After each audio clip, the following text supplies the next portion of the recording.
name's Christian Paden. I'm with Let's Bounce Inflatables. We back with another video.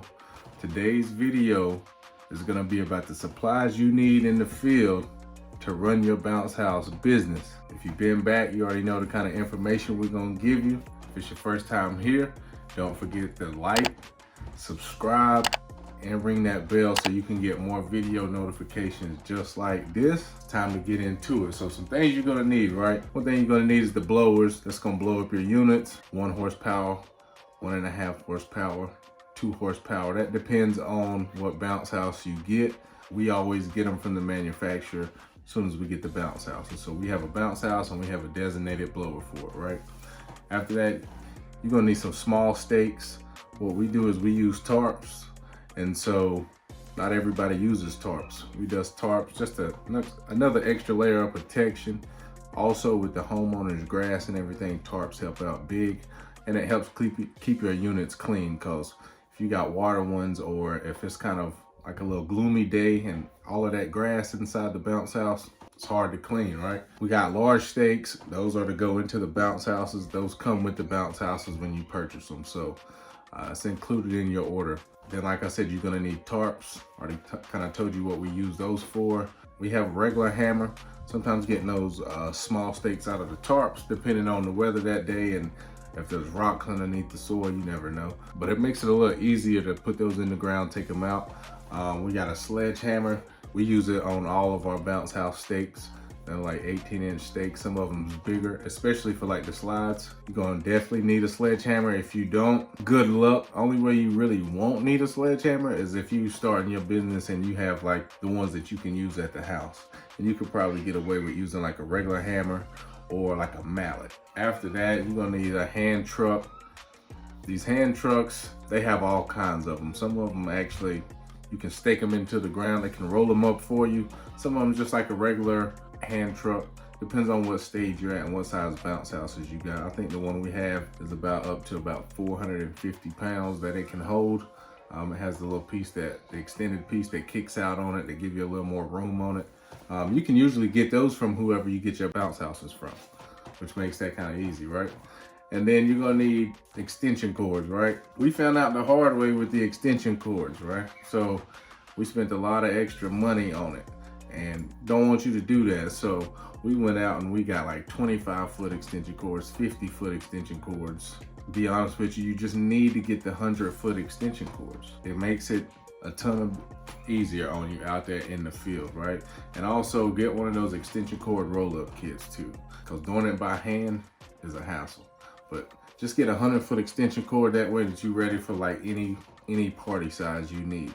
And then when you get the thing that you roll it up on, the extension cords, you know, that'll let you vary the size that you need, right? And then with the water hose, just go ahead and get a 100-foot water hose. Some of the units is tall. Our biggest unit's a 16-foot slide, but depending on where people's faucet is and where it's best to put the bounce house, you don't want to be restricted and not have enough. So go ahead and get the 100-foot water hose.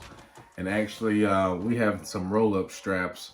Like I told you in the video before, get into these Facebook groups. Like we're in a bounce house owner group, right? And we actually found the rolling straps from a guy in there. I have a video of it. I'll put a link into that so you can see what they do. Pretty much you have 2 straps. We have one that's like a 20-foot one and a 40-foot one. And we put one of our small stakes in it and we fold up the bounce house. I'll make a video on how to fold up the bounce houses and everything like that for you as well. And we put the straps underneath it and we flip it over on one side of the edge and then we just roll it up. And trust me, some of these units get water in them and it's hard to roll them. And you still have to roll them because you're not gonna be able to get all the water out right then and right there. Some of them is just heavy in general, and with the weather elements, it doesn't help. So anything that you can do to make it easier, these roll-up straps is gonna be perfect, right? We do have a deflator. Depends on what your preference is. I think we need an extra one just to extend it to go a little further into the bounce house. That way it can be used efficiently. The times we have used it though, it did work, but you could use a deflator. What that's just gonna do is just gonna help the bounce house. When you deflate it, it's gonna deflate faster. Pressure washer. It's one of the ways we clean our units is with a pressure washer, right? Cleaning the outside is just as important as cleaning the inside. You can use the pressure wash in the inside. You don't really have to, but getting some of the stuff, it does make it easier using it, especially if you're just not doing like a wipe down on the unit. A vacuum cleaner, because also when you're cleaning, all that grass and all kind of stuff is still gonna get in the unit. You're gonna find all kind of things in that unit, right? But getting that grass is a hassle. We've done it a lot of times where we blow it up to clean it and we instantly hit it with the water without vacuuming it. And then you have to wait for the whole unit to dry and then go back in there and vacuum it. Yes, it gets tough, but get you the vacuum cleaner, right? You're gonna need a trailer depending on how many units you got and how you're able to work your time with the deliveries to store everything on delivery day. You know, depending on, I would say I wouldn't recommend anything smaller than a 6x12 trailer. You get you that size of anything up, depending on what, you know, size your business is at and what you need, you can do that. You can just look up trailers, see who sells them locally in your area. Lowe's, all kind of places have them. Just see what works for you. And also, you want to keep repair kits with you out in the field, right? Hopefully you don't need them, but if somebody calls you after you've been dropping off stuff and you don't have them and you have to go all the way back to the shop, pick up the repair kit, go back, just already have it on you. Things happen. You could be at an event where you're attending, and if something was to happen, you repair that unit, right? You want to have cones. Cones you're going to want, we use our cones over the small steaks and the big steaks. It's just a safety thing, adds that extra layer of protection.